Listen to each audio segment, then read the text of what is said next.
The observation deck of the Galactic Council station hummed with quiet conversation. Dozens of species gathered around the massive viewing screens, watching the icy surface of 7 rotate slowly below them. Some had tentacles wrapped around data tablets. Others had multiple eyes fixed on different displays at once. A few floated in specialized atmosphere tanks, their gas-formed bodies shifting colors as they communicated. They were all waiting for the same thing, another failure. Council member drifted closer to the main screen, his translucent body pulsing with a deep blue that indicated curiosity. The human candidate has been deposited on the surface. Transport confirmed departure at dawn cycle. Good, replied the responsible for monitoring the trial. His triple-layered fur rippled as he adjusted the temperature in his section of the deck. Even here, in perfect climate control, felt uncomfortable thinking about the conditions below. We should have visual contact within moments. The ice trial had existed for 5,000 years. It was not a test any species expected to pass. That was the point. The Council had learned long ago that the universe was dangerous, unpredictable, and often hostile to life. Any civilization that wanted to join the galactic community needed to prove something essential, that they could survive when everything was taken away.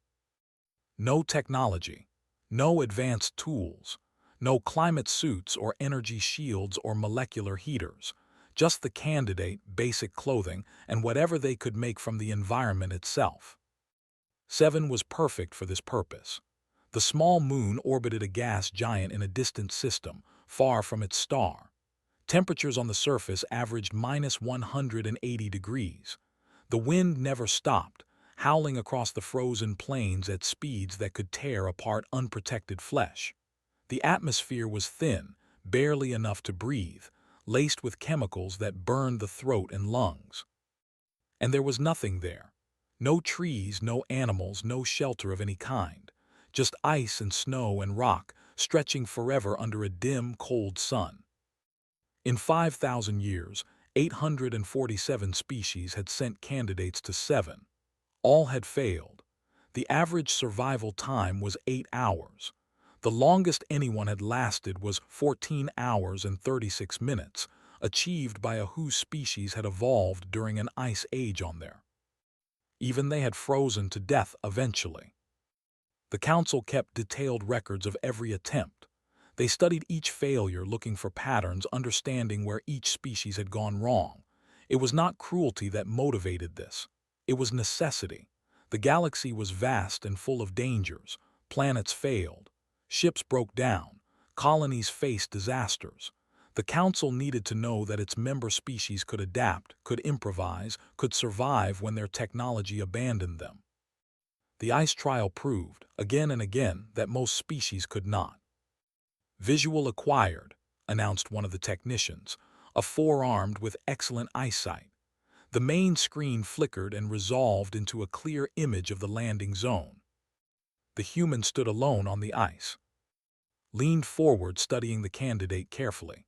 The file said, age 34 in Earth years, height 1.75 meters, weight 73 kilograms, originally from a region called Alaska in Earth's northern hemisphere. No genetic modifications, no cybernetic enhancements, no special training beyond what the file vaguely described as outdoor recreation. He looked completely ordinary. Pitiful, muttered a reptilian council member whose species had failed the trial 3 times before finally giving up. Look at him. No fur, no fat layer, skin exposed to the wind. He'll be dead in 4 hours. 3, corrected another observer. Humans have no natural cold resistance. There is temperate. They evolved for moderate climates. Why did we even accept their application? Someone asked. Council member pulsed a pale yellow, the color of diplomatic patience. Protocol requires we test all candidates who request membership. The humans insisted. We cannot deny them based on predictions alone. It's a waste of time, said, and a waste of a life. We should have warned them more strongly. We did warn them, replied. They were shown the statistics. They were told no species has ever passed. They sent a candidate anyway. On the screen began to move. The observation deck fell silent as they watched. The human walked slowly across the ice, his boots crunching through the crusty top layer of snow. He moved with purpose, not wandering randomly like some candidates who had panicked immediately upon arrival. His head turned left and right, scanning the horizon. What is he looking for? Wondered aloud. There's nothing there. The surface scans showed no shelter, no fuel, no resources beyond ice and rock. Stopped walking. He knelt down and brushed snow away from the surface with his gloved hands. Then he stood and walked in a different direction, stopping again to examine the ground. He's testing the snow, observed the technician. Look at the way he's moving. He's searching for something specific. Snow is snow, said dismissively. It's all frozen water. What difference could it make? But clearly thought it made a difference. He continued his search pattern for nearly 20 minutes, covering a wide area around the landing zone. The wind tore at his clothing. His face, exposed to the elements, had already started to turn red from the cold. Finally, he found what he was looking for. A large drift of snow piled up against a cluster of rocks, approached it carefully, then pulled something from his belt. He has a tool, said, adjusting the screen to zoom in.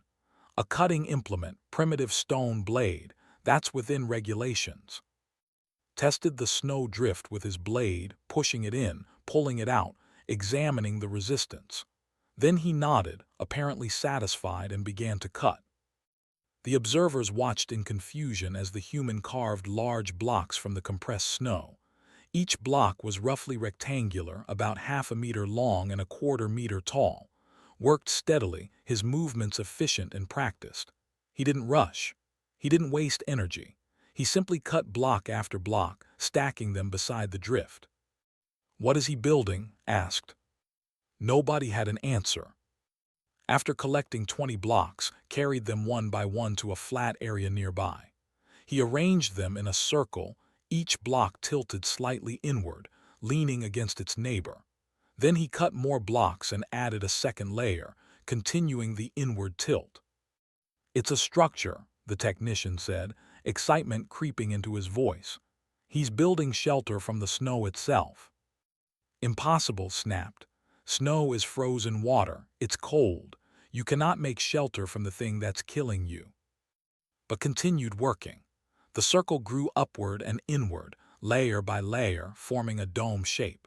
He worked for nearly 2 hours, ignoring the wind, ignoring the cold that was surely seeping into his bones.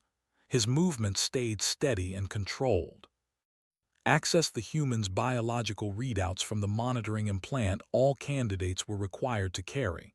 Core temperature dropping, heart rate elevated, early signs of frostbite on extremities. He's dying but slowly, slower than expected actually.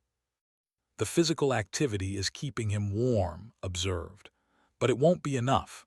Once he stops moving, hypothermia will set in rapidly. On the screen, placed the final block at the top of his dome, completing the structure. Then he did something that surprised everyone. He began shaping the blocks with his blade, smoothing the joints, filling gaps with loose snow. He was being meticulous, taking time to perfect his work even as his body temperature continued to fall. He's wasting time, said. Whatever that structure is, it won't save him. He should be exercising, staying in motion, keeping his blood flowing. But had other plans. He carved a small entrance at the base of the dome, creating a tunnel that angled downward before rising back up into the main chamber. Then he disappeared inside. The observation deck erupted in conversation. What was the human doing? Why had he sealed himself inside a tomb of ice? The structure might block the wind, but it was made of snow, the very substance of the cold that was killing him. Can we get internal visuals? Asked. Negative, the technician replied. The ice blocks are interfering with our sensors. We can only track his vital signs. They watched the data readouts in tense silence. His heart rate remained elevated but steady.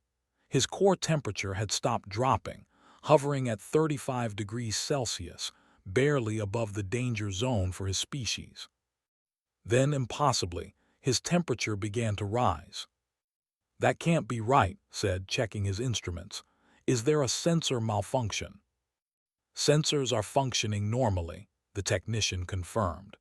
"The human's core temperature is increasing, currently 35.4 degrees and climbing." "How?" demanded. "There's no heat source, no fuel, nothing to burn." On the vital signs display, another reading spiked: carbon dioxide levels in its immediate environment. "He has fire," said quietly, his body flashing bright yellow in shock. "Somehow the human has created fire." The observation deck descended into chaos.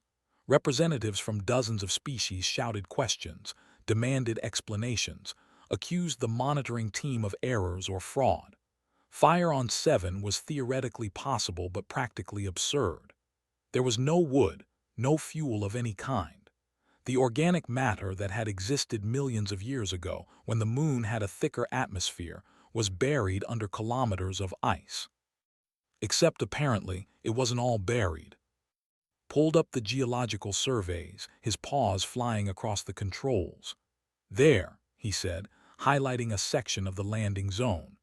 "Ancient plant deposits, exposed by erosion approximately 800 years ago. We noted them in the survey but classified them as irrelevant because their trace amounts, scattered, frozen solid." "The human found them," the technician said with something like admiration in his voice. "He must have spotted them during his initial survey. Those dark patches in the snow, we thought they were just discolored ice." "But how did he ignite them?" someone asked. "He has no matches, no fire-starting technology." Nobody had an answer. Inside his snow structure, his core temperature had stabilized at 37 degrees Celsius, the normal range for his species. His heart rate had decreased to resting levels. According to all the instruments, he was not just surviving anymore. He was comfortable. The galactic viewership, which had started at a few thousand curious observers, swelled into the millions as word spread. Something unprecedented was happening on 7. The human wasn't following the pattern. He wasn't huddling for warmth, burning energy, fighting the inevitable. He had created something. Council member floated closer to the screen, studying the snow dome that had appeared on the frozen surface like a small tumor. Inside that structure, a human sat beside a small fire, warming his hands, completely unaware that he was rewriting 5,000 years of galactic history. "What do we call this structure?" asked quietly. Pulled up the linguistic database, searching through human languages.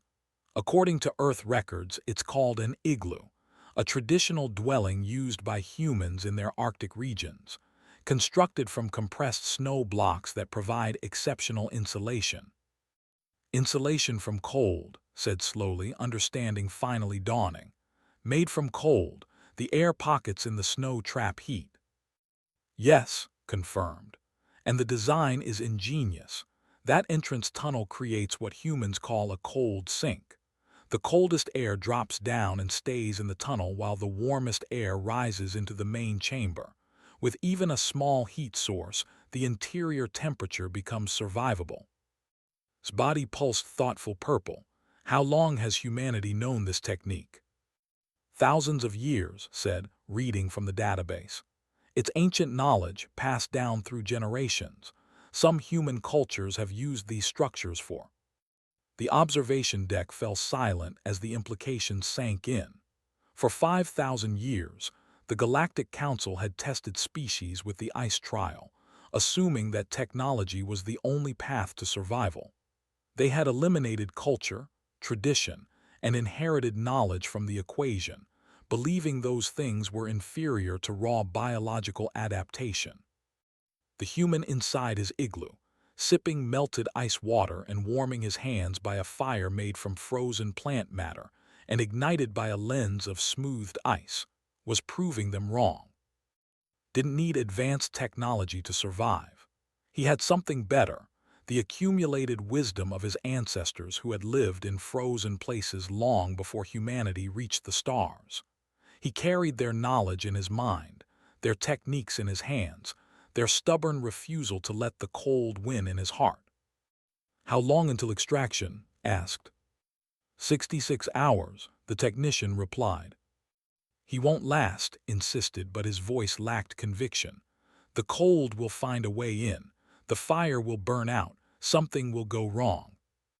But as they watched, emerged from his igloo, stretched his arms above his head like someone who had just woken from a pleasant nap, and began gathering more of the ancient plant matter. He moved with confidence, with energy, like someone who knew exactly what he was doing. Back on Earth, in a small house in Alaska, his grandmother sat by her television, watching the live feed with quiet pride. She had taught her grandson everything she knew about surviving in the cold. She had shown him how to read snow, how to build an igloo, how to find fuel in impossible places. She had taught him that the cold was not an enemy to be fought, but a neighbor to be respected and understood. On 7, as the first day turned to night and the temperature dropped even further, the small igloo stood firm against the wind. Inside, added more fuel to his fire, adjusted his sleeping position, and settled in for a comfortable rest. The impossible had begun. The second day on 7 began with a sunrise that barely qualified as daylight. The distant sun crawled above the horizon, casting long blue shadows across the ice. The temperature, if possible, dropped even lower during the night cycle, -200 degrees. The wind continued its relentless assault, scouring the surface clean of loose snow. Inside the observation deck, the night shift had replaced the day crew, but nobody had actually left. Council members who should have been resting in their quarters remained glued to the screens. The viewership had exploded overnight. 4 billion beings across the galaxy were now watching, waiting to see if the humans' luck would finally run out. "Movement," announced the technician, who hadn't left his post in 18 hours. The entrance to the igloo shifted. Snow fell away as emerged, crawling through the tunnel and standing up in the dim morning light. He stretched, rotated his shoulders, and did a series of movements that the database identified as calisthenics, basic exercises designed to warm the muscles and increase blood flow. He looked completely fine. "Core temperature 37.2 degrees, reported, disbelief evident in his voice. "Heart rate normal, blood oxygen normal. He's healthier than some of us here on the observation deck." Completed his exercises and began walking around his igloo, examining the structure carefully. The wind had deposited fresh snow against one side, and he used his hands to pack it more firmly into place. He was maintaining his shelter, reinforcing it, treating it like a permanent dwelling rather than a desperate survival measure. "Is he planning to stay in there for the full 72 hours?" someone asked. "It would appear so," replied, his body shifting through several colors as he processed this unexpected development. Spent the morning collecting more fuel. He wandered farther from his shelter than he had the previous day, searching the ice field for exposed patches of ancient organic matter. When he found them, he carefully harvested what he could, breaking the frozen material into smaller pieces and carrying it back to his igloo in improvised pouches made from his extra clothing. Watched this activity with growing fascination. He's thinking long-term, not just about today, but about tomorrow and the day after. He's planning for sustained survival. "Most candidates spend their entire time trying to stay warm," the noted. "They burn all their energy fighting the cold, moving constantly, never resting. They exhaust themselves in hours." "The human isn't fighting the cold," observed. "He's living with it." By midday, had stockpiled enough fuel for several days. He arranged it carefully inside and around his igloo, protecting it from the wind. Then he did something that baffled the observers. He began improving his shelter. Using his stone blade and bare hands, carved small channels in the igloo's interior walls. He explained to nobody, working in silence, but the purpose became clear when he positioned flat pieces of ice over his fire. The channels directed smoke toward the entrance tunnel while the ice pieces absorbed heat and radiated it into the main chamber. "He's creating a heating system," said in amazement. "A ventilation and heat distribution system, from ice and snow." "Impossible," muttered, but it was becoming his standard response to everything the human did. Worked for hours, refining his design, testing different configurations, adjusting the airflow. He was completely absorbed in his task, occasionally stopping to warm his hands by the fire or drink melted ice water, but always returning to his improvements. The observation deck had taken on a strange atmosphere. What had begun as morbid curiosity had transformed into something else. The assembled beings were no longer watching a death. They were watching a demonstration, an adaptation and survival from a species they had dismissed as weak and unprepared. "Pull up the human's file again," requested. "I want to understand how he knows these things." Displayed's background on a secondary screen. Born in Alaska. Raised by his grandmother after his parents died in a transport accident. Spent his childhood learning traditional Inuit survival techniques. Worked as a wilderness guide. Had requested specifically to be the candidate for the ice trial. "He volunteered for this," they said. "He wanted to come here." "Why would anyone volunteer for certain death?" asked. But it wasn't certain death anymore, was it? Had already survived longer than most species, and he showed no signs of distress. If anything, he seemed to be thriving. The afternoon brought a new challenge. Clouds rolled in from the north, dark and heavy with the promise of a storm. The observation team's meteorologist, a gaseous being who understood atmospheric patterns better than anyone, announced what they all feared. "Major weather system approaching. Wind speeds will exceed 500 kilometers per hour. Temperature will drop to -210 degrees. Duration, approximately 18 hours. The observation deck fell silent. This was it. This was how the human would die. No structure made of snow could withstand a storm of that magnitude. The igloo would be torn apart or buried completely. Would be forced to abandon his shelter, and once he was exposed to those conditions, he would freeze solid in minutes. "Should we abort?" someone asked. "Extract him before the storm arrives." "No," said firmly. "He knows the storm is coming, look." On the screen had stopped working. He stood outside his igloo, facing north, watching the dark clouds advance. He stood there for several minutes, completely still, reading the sky the way his ancestors had read it for thousands of years. Then he went back inside and began preparations. Reinforced his igloo structure, packing extra snow between the blocks, strengthening the dome. He moved his fuel supply deeper into the shelter, protecting it from any wind that might penetrate.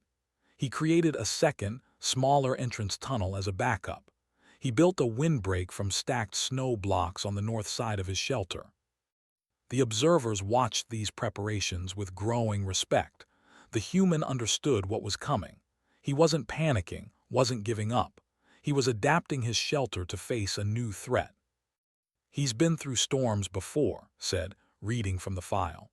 "Multiple blizzards in Alaska, temperatures down to -40 degrees. He once spent 3 days in an emergency snow cave waiting out a whiteout." "-40 is nothing compared to this," pointed out. "No," agreed, "but the principle is the same. He knows how to read weather, how to prepare, how to wait." When the storm hit, it hit like a hammer. The wind exploded across the ice field, whipping up snow in blinding sheets. Visibility dropped to 0. The observation drone's cameras could barely penetrate the white chaos. On the instruments, wind speed climbed past 500 kilometers per hour. The temperature plummeted. The igloo vanished under the onslaught, buried in driving snow and ice. "Visual contact lost," the technician reported unnecessarily, "maintaining vital sign tracking only." Every being in the observation deck stared at the vital signs display. His core temperature held steady at 37 degrees. His heart rate was slow, consistent with sleep. His breathing was deep and regular. He was sleeping through the storm. Hal demanded. The wind should have destroyed his shelter. He should be buried, crushed, frozen. The snow is protecting him, explained, studying the atmospheric data. As the storm deposits more snow on top of the igloo, it's actually adding insulation. The dome shape distributes the wind's force evenly, and he's deep inside in the warmest part of the chamber, conserving energy. His body pulsed with bright orange, the color of revelation. He anticipated this. That's why he spent all day improving his shelter. He knew the storm was coming and he prepared. The storm raged for 19 hours, longer than predicted. It was one of the worst weather systems Seven had experienced in decades. 3 of the observation drones were destroyed by the wind and had to be replaced. The observation deck's own shields groaned under the atmospheric pressure. And through it all slept. When the storm finally passed, dawn on the 3rd day revealed a transformed landscape. Snow drifts 3 meters high covered much of the ice field. The location where Igloo had stood was now a smooth white mound, indistinguishable from the surrounding terrain. "He's dead," said quietly, "buried under tons of snow. The weight alone would have crushed the structure." But the vital signs displayed disagreed. His heart rate had increased slightly, his movements indicating he was waking up. "He's alive," the breathed. "He survived the storm." They watched the snow mound carefully. At first, nothing happened. Then slowly, a small hole appeared near the base. Snow erupted outward as something pushed through from inside. A hand appeared, then an arm, then his head. He looked around at the changed landscape, blinked snow from his eyelashes, and smiled. The observation deck erupted in noise. Dozens of species shouting, arguing, trying to understand what they had just witnessed. A human, soft and weak by all measures, had survived not just the passive cold of 7, but an active attempt by the moon's weather to kill him. Climbed out of his snow-buried igloo and surveyed the situation. The entrance was blocked, but the structure itself had held. He dug for a while, clearing a new path, reinforcing sections that had shifted under the snow's weight. Then he brushed himself off and began his morning exercises. "How much time remains?" asked. 28 hours, the technician replied.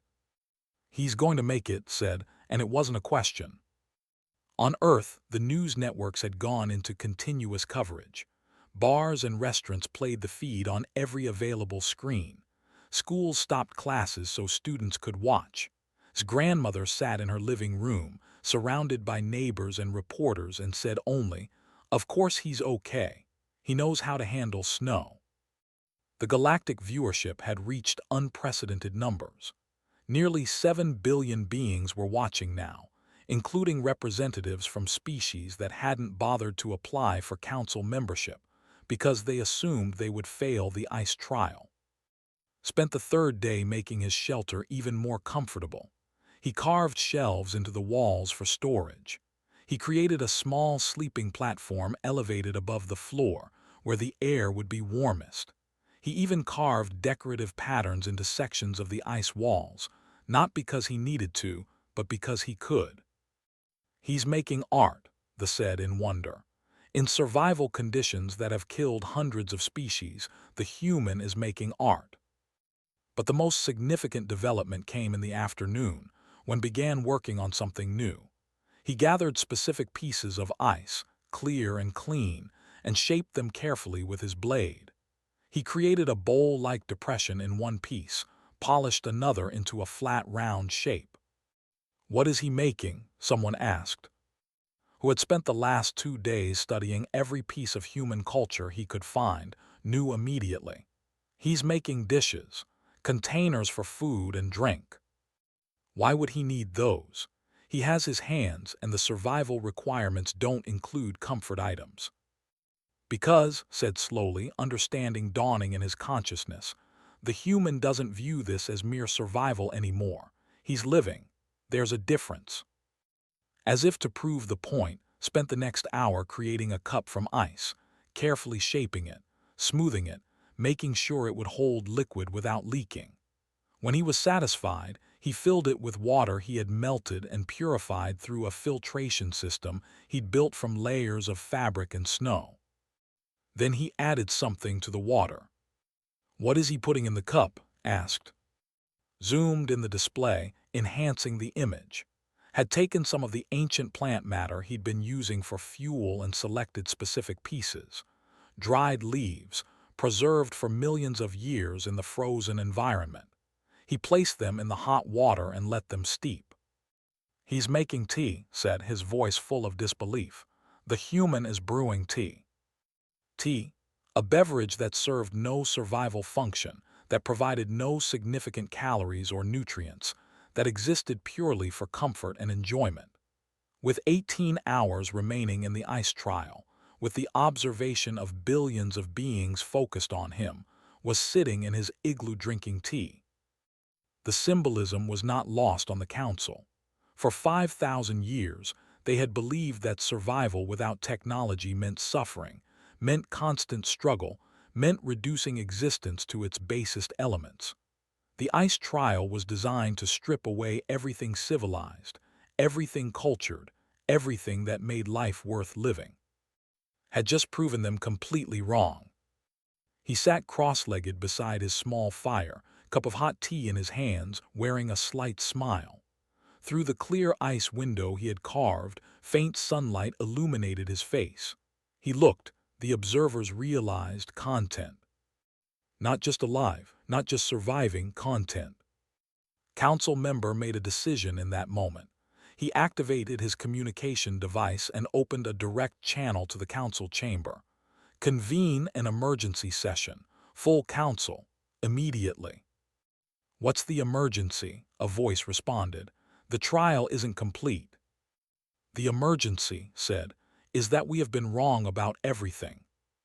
The council chamber filled within the hour, faster than it had assembled for any session in recent memory. Representatives from every member species floated, sat, or stood in their designated areas, all connected by translation matrices that allowed thousands of languages to become one conversation. The main display showed sitting in his igloo, occasionally sipping his tea, occasionally adding fuel to his fire, occasionally just sitting in peaceful meditation. To the assembled council, he looked less like a trial candidate and more like someone on a casual camping trip. "We are witnessing an event of historical significance," began, his body pulsing the deep purple of serious discussion. "For 5,000 years, we have administered the ice trial believing it tested a species' fundamental ability to survive without technology. We believed that biology determined success or failure. We were wrong." "How were we wrong?" demanded a council member from the delegation, her silicon-based form reflecting the chamber lights. "The trial is clear. Survive 72 hours in hostile conditions without technology. Most candidates die because their biology is insufficient." "The human's biology is more insufficient than most species we have tested," said, his voice broadcasting to the entire chamber. "Humans have thin skin, minimal body hair, no natural insulation, and evolved in temperate climates. By every biological measure, should have died within the first 6 hours." "Then how did he survive?" they asked. "Culture," replied simply. "Knowledge passed down through generations. Skills taught by ancestors who lived in frozen environments. The human didn't survive because of his biology. He survived because his grandmother taught him how." The chamber erupted in discussion. Some council members argued this was cheating, that inherited knowledge was no different from technology. Others contended that knowledge was the most fundamental tool any species possessed. "If we discount inherited knowledge," continued once order was restored, "then we discount civilization itself.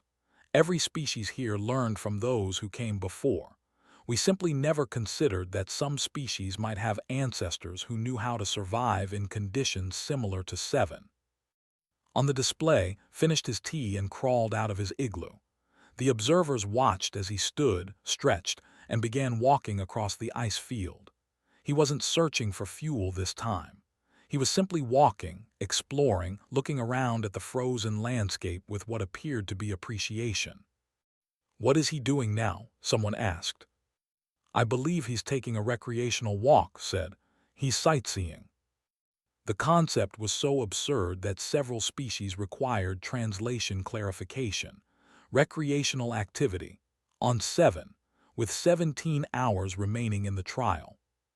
But that's exactly what was doing. He walked to the top of a nearby ridge, stood looking out across the ice field toward the horizon, and just observed.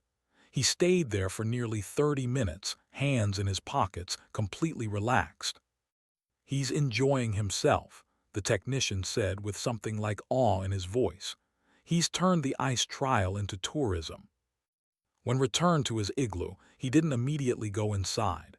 Instead, he began a new project. Using snow and ice, he constructed a second, smaller structure connected to the main igloo by a short tunnel. "What is that?" asked, but his earlier hostility had faded into fascinated confusion. "Storage," said after consulting his database. "He's building an external room to store his fuel and supplies, keeping them out of his living space." "Living space," repeated slowly. "He's calling a survival shelter a living space." "Because that's what it is," said. "To the human, this isn't survival, this is life." The philosophical implications rippled through the council chamber. For they had drawn a clear line between survival and living, between merely existing and having civilization. The ice trial was meant to strip away civilization and test raw survival. Had refused to accept that distinction. He had brought civilization with him, not in his tools or technology, but in his mind and his hands and his willingness to make comfort from nothing. As evening approached on 7, completed his storage addition and returned to his main igloo. Through the clear ice window, observers could see him organizing his space, arranging his fuel, adjusting his fire. Then he did something that would become the defining image of human culture for the entire galaxy. He began preparing a meal. Not eating survival rations, not consuming food for pure caloric necessity. He was cooking, or as close to cooking as his limited resources allowed. He arranged pieces of ancient plant matter in his ice bowl, added hot water, and let it steep. He created something that approximated a broth or soup. And then he sat down to eat it slowly, deliberately, as if he were dining at a restaurant rather than sitting in a snow structure on one of the most hostile moons in the known galaxy. "He's treating this like home," said softly. "No," corrected. "He's making it home, there's a difference." The council session continued late into the night, with representatives debating the implications of what they were witnessing. Some argued that the trial needed to be redesigned, that it was clearly flawed if a human could pass while so many others had failed. Others suggested that perhaps passage wasn't the point, that the trial had always been about the attempt rather than the success. "We created the ice trial to humble species," reminded them. "To show them that without technology they were vulnerable. We wanted applicants to understand the fragility of civilization." "And what has the human shown us?" asked a representative from the delegation. "That civilization isn't fragile," replied. "That it doesn't exist in our tools or our technology. It exists in our minds, in our culture, in what we choose to do when everything else is stripped away."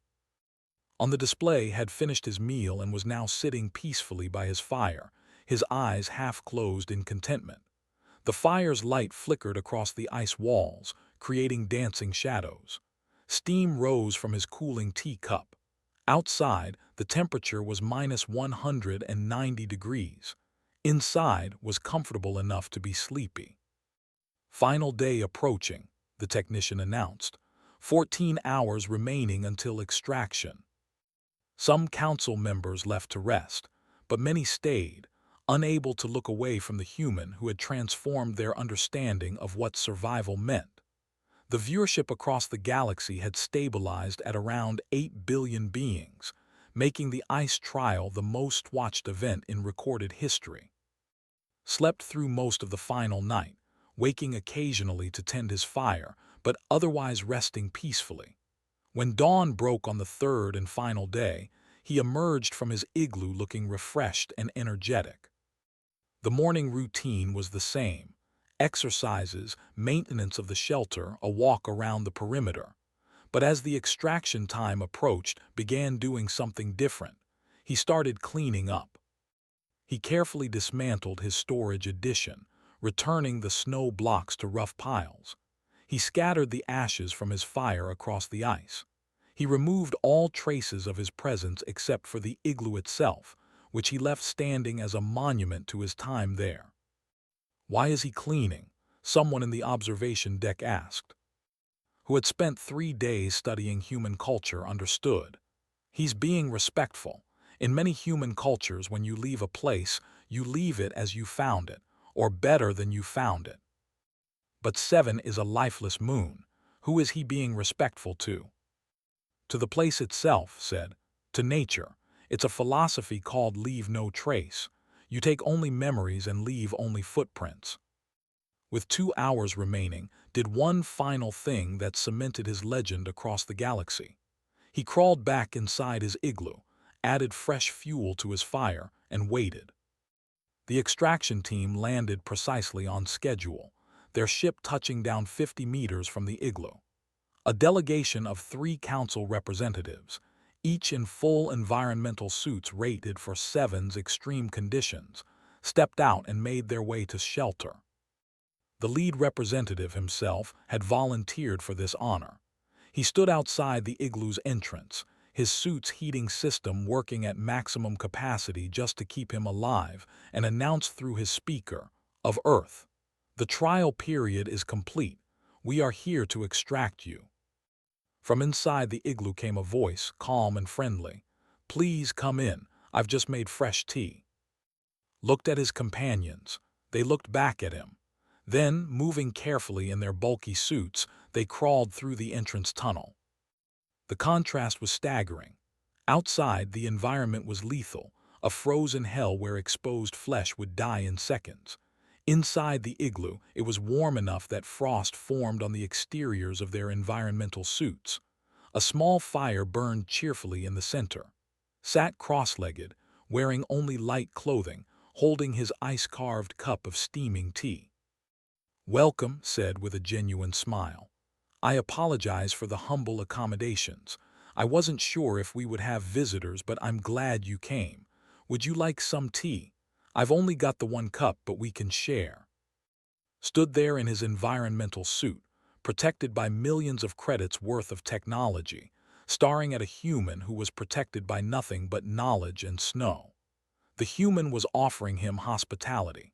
In conditions that had killed 847 species over 5,000 years, this human was offering hospitality. I started, then stopped. His 3 layers of fur were suddenly meaningless. His species' proud history of surviving their harsh climate meant nothing. This human, from a warm planet, had mastered an environment that had defeated everyone else. And he was offering to share his tea. "Thank you," finally managed to say. That would be an honor." Poured hot water into his cup, added some of the ancient leaves, and let it steep. Then he passed the cup carefully to, who had to use his suit's manipulator arms to accept it.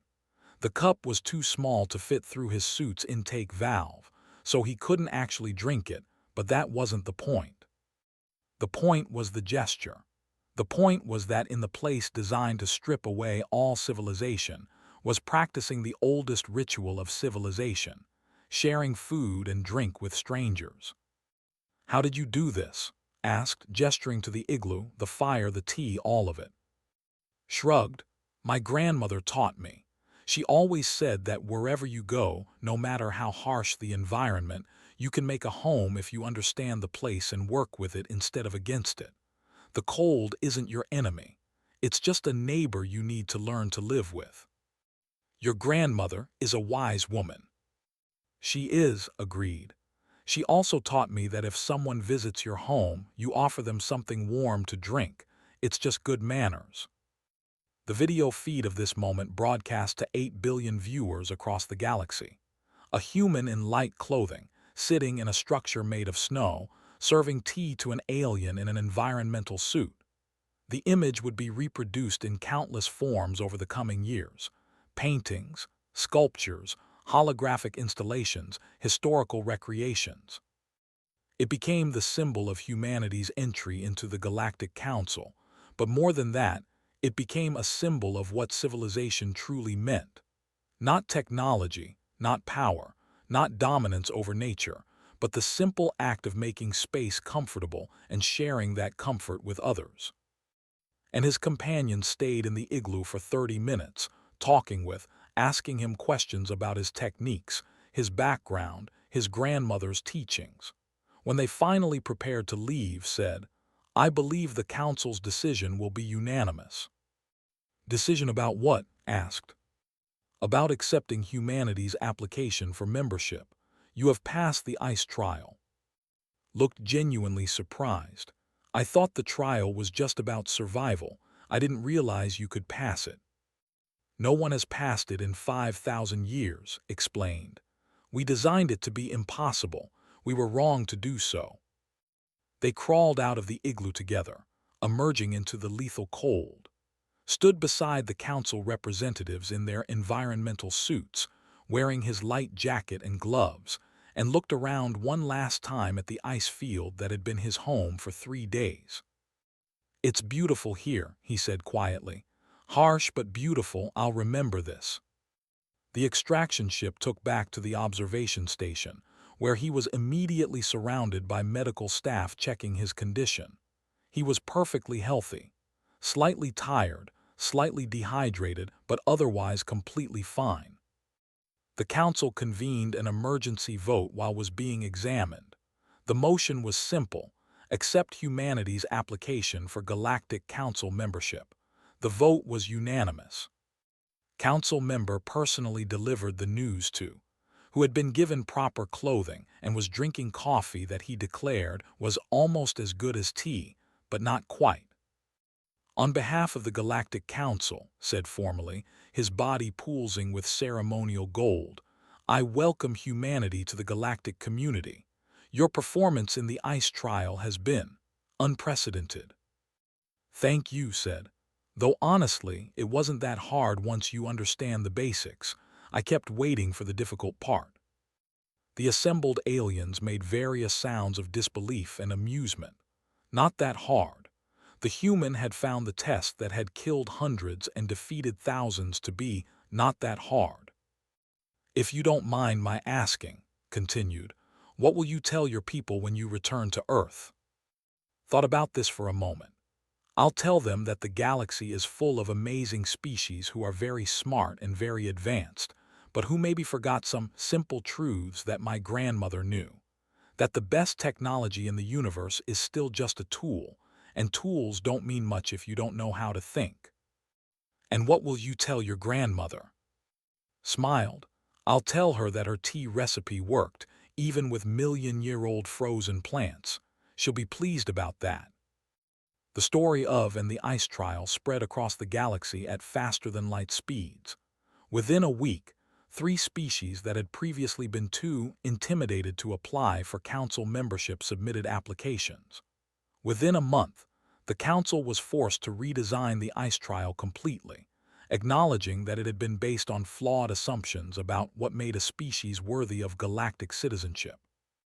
Within a year, Igloo had entered thousands of alien languages as a loanword meaning, to create comfort from unlikely materials, or to make home in a harsh place. On Earth, returned to his normal life as a wilderness guide, though now with considerably more fame than before. He gave interviews occasionally, but preferred to spend his time in the mountains and forests, teaching others the skills his grandmother had taught him. His grandmother, for her part, became something of a galactic celebrity. She was invited to give lectures across the council about traditional knowledge, sustainability, and living in harmony with harsh environments. She accepted one invitation, gave one speech, and then returned to Alaska saying that she was too old for all that travel and just wanted to make tea in peace. But the real legacy of his time on Seven wasn't about council membership or galactic politics or even human prestige. It was about the idea he had demonstrated to billions of beings. That home isn't a place, it's a practice, it's what you do with where you are. That comfort isn't a luxury, it's a statement about how you choose to exist in the world. That civilization isn't something you carry with you in ships and machines. It's something you carry in your mind and your hands and your willingness to share warmth with strangers. Years later, a memorial was built on Seven at the exact spot where he had constructed his igloo. It was a simple structure made of ice and snow, rebuilt each year by volunteers from across the galaxy who wanted to practice the techniques the human had demonstrated. Inside, there was always a small fire and always a cup of tea waiting for visitors. The plaque outside, written in 1,000 languages, read simply, "Here, a human made home from ice and served tea to strangers. May we all remember that civilization is not what we have, but what we do." And on quiet days, when storms weren't raging across the frozen surface, you could sometimes find beings from dozens of species sitting inside that memorial igloo, sharing warmth and conversation and tea, practicing the oldest and most important human tradition. Making any place, no matter how harsh, feel like home.